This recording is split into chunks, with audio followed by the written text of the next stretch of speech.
سلام علیکم قدرمن وړونو. خدای په زندګۍ کې د صحي چوکلا بیواسه ما کې لکه د کوم کمره تاسې کسوي پرچینور نه یو ډېر قدرمان ورور چې هغه پنډۍ ته راغلی دی. هغه کومو په مشکلاتو دی، کومو په تکلیفو دی. دغې ویډیو په ذریعې هغوی ټوله مشکلات تاسې سمو شیر کوو. نن رژمات نه بعد غریب ورور مو تارینګ وکړلو چې ماه رمضان راغلی دی، د مو کور کې هیڅ قسم سامان نشته دی. نو مو فیل فور لوړلو برکو کې چې کوم امتیاز مال دی اخته لوړلو مو ګاډی هلته پارک کړلو. پارکینګ نه بعد مو امتیاز مال ته انټر شولو. څنګه انټر شولو نو دلته ماه رمضان پیکیجز هغوی ایښي وو. نو دوی پیکیجو کې مو 2 پیکیجونه چې کوم دي غریب ورور ته راواخیستلو. دی ورور سره سره یو بل سید دی چې هغه ډېر زیات په مشکلات بیمار دی. هغه پرایا مو 2 پیکیجونه راواخیستلو. کله مو پیکیجونه راواخیستلو پیمنټ مو وکړلو. هغه نه بعد د امتیاز مال چې کوم سټاپ و هغوی مو سره سامان چې کوم دی ګاډي پورې راوړلو. د ګاډي کې سامان چې کوم دی مو کېښللو ډېر ښکلي روغ ترتیب سره طریقې سره. ویلې چې اول چې کوم پیکیج و هغه مو اخ کور ته وسوړو چې کومه فرسټ ویډیو تاسې ولیدله چې هغه ورور چې هغه بلکل ایکې وې کمرې کې ژوند تېروي. او ورور چې کوم دی هغه پنډۍ پرانه ایرپورټ سره هغه ځای کې رهایش و. نه ډېر په مشکلاتو په تکلیفو نه بعد ویلې چې دا ورور نوی و، دې ته څه آیډیا نه وه، هغه ځای ورته پاتې نه وه. نو ډېرو مشکلاتو نه بعد ورور چې کوم دی مو سره میلاو شولو. نو هغوی کور ته اوس مو روان شو. نو جې وړو نو هغه ورور کور ته مو راورسېدلو.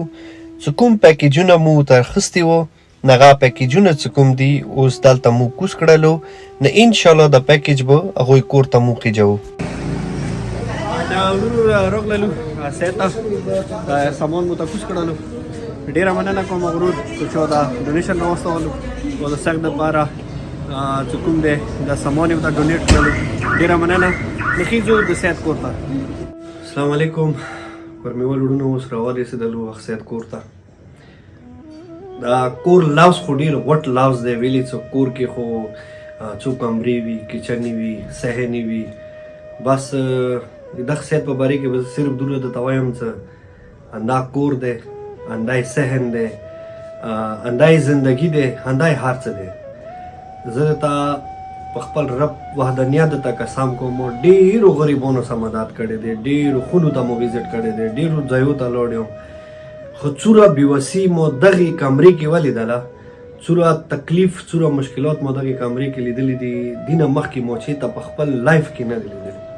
ویلې چې یوه کمرې وي چې کچن یان دلته وي،